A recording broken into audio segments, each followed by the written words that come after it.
Turasubiye kubahereza mwiriwe canke mwaramutse bivanye naho buri umwe wese aherereye. Iyi nimbonesha kure ya Hejuru TV kuri wa Mungu kw'itariki ya mbere kwezi kw'icenda 2024 tukaba tubazaniye ayandi makuru mugiye gukurikira ku ngingo twabateguriye nirabana na politike, umutekano n'agateka kazina muntu. Reka imbere yuko dutangura turamutse mwe mudukurikiye muri mu bice bitandukanye mu Burundi, imbere abari mu bice bitandukanye mu bihugu bihana imbibe n'Uburundi, bari ku mugabane wa Afrika no ku yindi migabane ya kure, mwese kandi turabakengurukiye cane ko mudahwema gukurikira ivyo tubagezaho.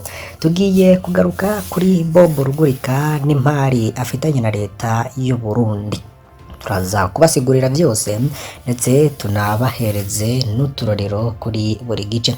Bob Rugurika ni umumenyesha makuru hazwi cyane mu Burundi, akaba ari n'umuyobozi wa Radio Publique Africaine canke RPA, insamiriza rero iharanira ubwigenge mu kumenyesha amakuru. Bob Rugurika afise izina rikomeye kubera uruhara rwiwe mu gushira habona amakuru asanzwe atamenyeshwa ku kibazo c'ubutegetsi, agateka kazina muntu nuko igihugu kiyoborwa.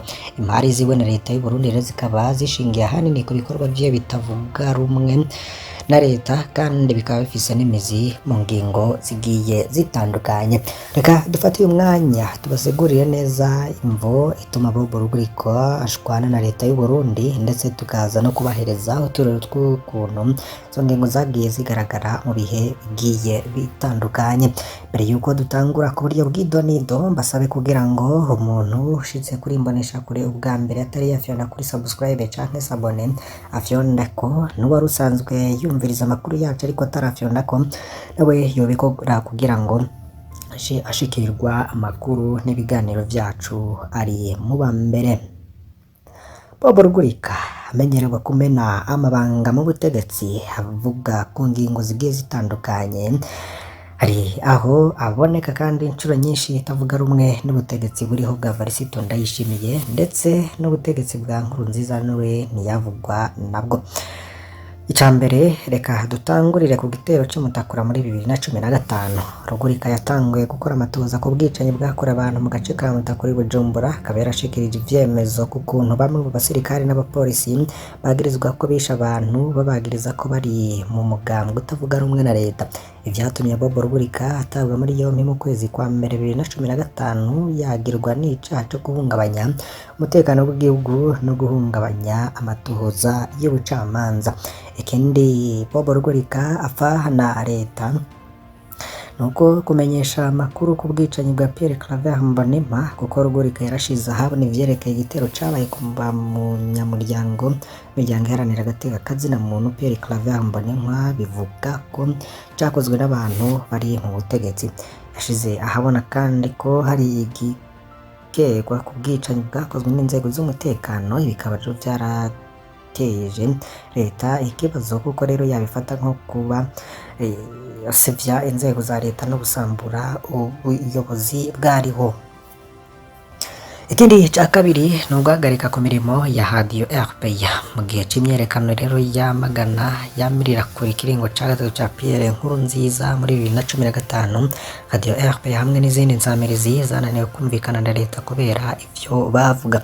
RPA yarashize ahabona ibintu vyinshi vyari bibangamiye ubutegetsi nko kurwanya ikiringo ca gatatu ca Nkurunziza, aho abantu benshi batemera uburyo bwo kuyobora mu kibano c'u Burundi. Radio Publique Africaine ya radio Murantunge ya Bob Rugurika yarateje imbere mu buryo bwo guhanahana amakuru. Ivyo rero bituma leta ibona ko bashobora guteza umutekano muke mu gihugu, baca bayugara, ndetse muribuka ko yaturiwe.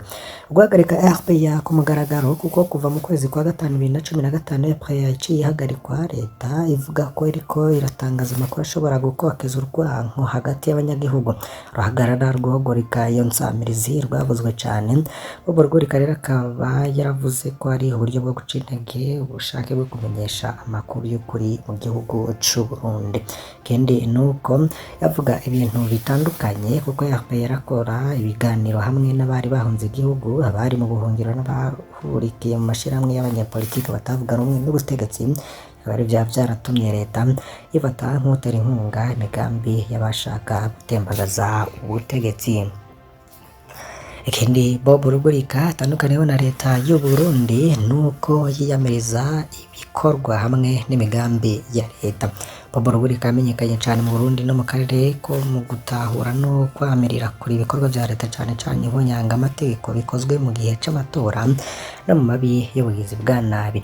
Utoro rero nuko yamirije ibikorwa umutekano muke mu gihugu ko Bob Rugurika yashize ahabona ibikorwa by'abasirikare hamwe n'abapolisi mu gihe cy'imyaka no muri 2015 aho yavuga ko hari ihonyabwoko ryakorewe abanyagihugu. Shikirije amakuru avuga ko hari abantu batari bake bishwe abandi rero bakagirizwa gufatwa ku nguvu mu buryo bunyuranye. Ibintu rero bikaba byaratumye na leta imubona nk'uri mu mugambwe wo gutembagaza ubutegetsi. Kindi akaba yari yamirije ndetse gukandamiza abanyapolitiki batavuga rumwe n'ubutegetsi ko Bob Rugurika yakoze ibiganiro n'abanyapolitiki batavuga rumwe na leta aho yagaragaza ingene bakandamijwe n'ubutegetsi byatumye leta imufata nk'ushaka kwigumura ku butegetsi bwemewe bwariho ku bwa Nkurunziza. Ikindi mwomenya nuko Bob Rugurika yari mu byo gutahura no kumenyesha ibinyegezwa ndetse na nubu. Bob Rugurika yamenyekanye mu gukora amatoza yerekana amabanga akomeye ashira ku mugaragaro ibintu byinshi birimo mabanga y'abategetsi ibyo bakora ndetse hamwe n'ibindi bikorwa cyane cyane ibiturire ubwicanyi no kubangamirana muri leta. Turero nuko Bob Rugurika yamenyesheje amakuru ku binyoma bya bamwe mu bakomeye mu gihugu hamwe n'ibikorwa bya murantunge hamwe n'ibikorwa byo kurya ibiturire n'ingene ubutunzi bw'igihugu bwatwarwa bukanyegezwa. Rero byaravuga ko bikozwe n'abantu bari hafi y'ubutegetsi bigatuma leta imufata nk'usaba yumviriza mu matohoza. Ikindi nuko yakoze n'amatohoza ku bakurambere b'abategetsi, hari ibyo yashikirije ku bantu bakomeye mu butegetsi. Ibyo bikaba byarateye leta kubwira impungenge z'uko ashobora no kuba ari gukora mu ntumbero yo gusanzura igihugu. Akarorero nuko Rugurika yashikirije amakuru ku micungararo y'amahera ava mu bikorwa bitandukanye. Ibindi rero bikaba byari binyegejwe n'abari muri leta. Abwire ko Radio Publique Africaine izwi ku izina ry'ijwi ry'abanyagihugu yaturiwe ku wa 13 Rusama 2015. Rero hari ibintu byinshi byariko biraba mu Burundi byarimo imyiyerekano myinshi hamwe birabana n'umutekano w'igihugu wari wahungabanye. Umvo nyamukuru zatumye Radio RP iturirwa zari zifatiye ku mutekano n'ubushikiranganji bw'ubutungane bwa leta y'u Burundi buvuga ko iyo radio yari cyahibwira ndetse natangaza inkuru z'ibinyoma ikadonagura amakuru yarimo kutumvikanisha harimo no kwiyamiriza ubutegetsi bwa Perezida Pierre Nkurunziza. Impari rero hagati ya Bob Rugurika na leta y'u Burundi zikaba zishingiye ahanini ku kwiyamiriza ibyo leta ikora. Rugurika akabona ko hari ngombwa gushira ku mugaragaro amakuru y'ukuri mu gihe leta imufata nk'uri mu bashaka kuvana ubutegetsi abariho ndetse akaba ari no mu bambere batavuga n'ubutegetsi buriho yaba ubwabanjirije ubwa Varisito Ndayishimiye bwa Pierre Nkurunziza hamwe n'uburiho ubu. Ibi rero bikerekana ko ziri hagati y'inyifato ya leta n'amashirahamwe y'abamenyesha amakuru mu bijanye no kumenyesha amakuru mu gihugu c'u Burundi.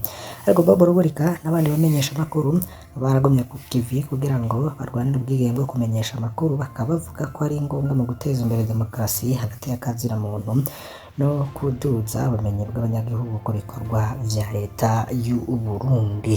Ico gice cacu ca mbere twari twashimye kubagezaho kuri ivyo twabateguriye guco Bob Rugurika apfa na leta ya Varisito Ndayishimiye. Yandi makuru nuko inguvu z'igihugu zihagaze kugwaruka nk'uko inguvu z'umugambwe zihagaze kumbonera kure. Niko umukuru w'igihugu Varisito Ndayishimiye yashikirije yavuze ko inguvu z'igihugu zihagaze kurwaruka nk'uko inguvu z'umugambwe CNDD-FDD nazo zihagaze kurwaruka rw'imbonera kure. Akaba yarasabye urwaruka rwose mu gihugu gihanze amaso kurengera bibatandukanya mu migambwe barimwo ngo bashire izo nguvu hamwe mu guteza imbere igihugu bose bahuriyeko kanatsinda ngo Abarundi twese turavukanye ngo turi bene Burundi. Ariko yanebaguye yivuye inyuma akoresha izi nguvu bafise mu gusambura igihugu ko ari agahombo gakomeye. Akaba atanga akarorero baturiye amapine mu mabarabara muri 2015 avuga ko gushika n'ubu hariho amwamwe kitarasubirwamo kubera uburyo butaraboneka, aho amenyesha ko ari gusubira inyuma kuko ubwo buryo bwokoze ibindi.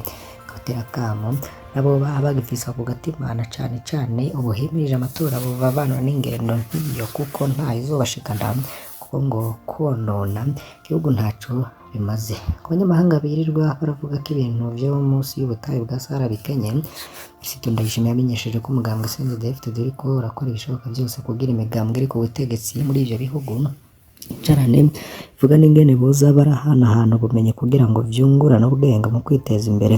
Mu guheraheza yahamagariye urwaruka rw'imbonerakure kuja ku kivi ariko rugakora rugavye muri kino gihe twimirije amatora kugira ngo ntihagire ibinebwe zosubira kubasamaza. Akaba yarabishikirije muri aya majambo agira ati twimirije amatora hariho amadayimoni aca avyuka basakirimi kibi no kubima amatwi mubabwire muti Sakirimi kibi yatanze umurozi gupfa.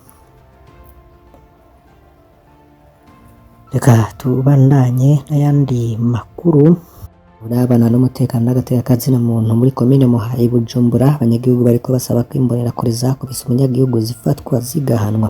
Umunyagihugu rero yakubiswe bikomeye yitwa Nduwimana Aimable batazira amaburo aba muri quartier Gikoto zone Musaga, ari naho akorera akazi kiwe ko kumvwa imishatsi canke akaba ari umukwaferi. Yakubiswe n'imbonerakure zitanu zaho mu Gikoto zizwi ku mazina y'ubuhizi ya Rusagata, Bikapu, Roriro, Wanyenye na Fizo. Imbonerakure zizwi cyane muri ako karere k'ibihangange kaba haba mu kwigira ko arizo zijejwe umutekano waho.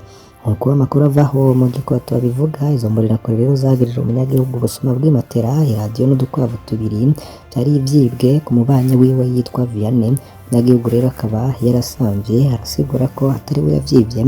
Abanyagihugu baramuvugira ko yari ku kazi ke ka misi yose igihe ivyo bintu vyibwa.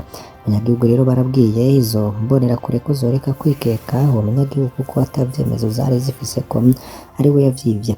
Bidatevye na gato izo mbonerakure zaciye zisimbira kuri wa munyagihugu Nduwimana Aimable ziramuboha zica zitangura kumukubita amahiri umubiri wose gushika acitse kiruruma. Abanyagihugu rero barashwa badutse ari benshi baranatabara umunyagihugu mu gutesha izo mbonerakure zari zimugejeje habi n'amahiri. Izo mbonerakure zose uko ari zitanu zaciye zigira utacamira n'umunyagihugu Nduwimana Aimable aho ari Nekiruruma. Abanyagihugu rero bakaba bamutabariza kuko adafise n'uburyo bwo kwivuza, bakabasaba ko imbonerakure zahohote zofatwa kugira zihanirwe ico caha zakoze zongere zivuze uwo munyagihugu.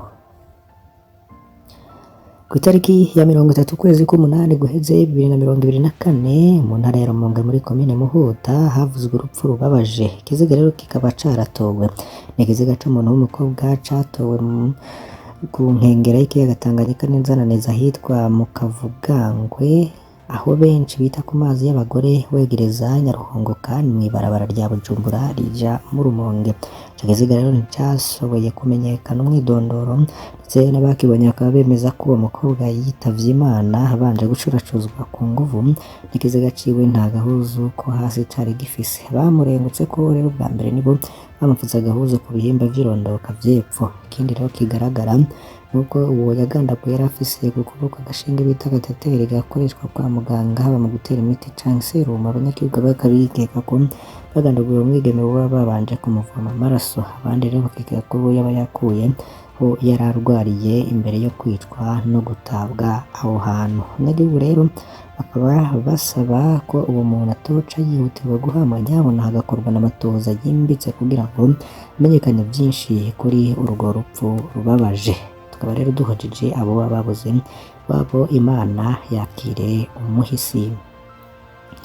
Turakengurukiye mwebwe mwese mwari mudukurikiye muri aya makuru twari twabateguriye kuri Mboneshakure ya Hejuru TV. Mbasabe kugira ngo ntimuze gucikwa n'ayandi yose tuza kubagezaho uyu munsi wose mu masaha ari imbere. Hari byinshi turiko turabategurira ku ngingo zigiye zitandukanye, harimo politike, agateka muntu, ubutungane, bivugwa mu kibano, tangazwa n'abategetsi, ngingo n'amatangazo bugena abene gihugu n'andi makuru menshi yavugwa mu bimenyesha makuru no ku mbuga ngurukana bumenyi, tutaretse kandi n'ayandi tuba twabatorera dufashijwe n'amasoko yacu irya nino. utarafyona kuri subscribe canke sabone ufyone kugira ngo uje uronka amakuru yacu uri mu ba mbere. Iyi yari imbonesha kure ya Hejuru TV. Imana ibahezagire, turaza gusubira ku mugoroba kuri uyu wa Mungu tariki ya mbere ukwezi kw'icenda 2024.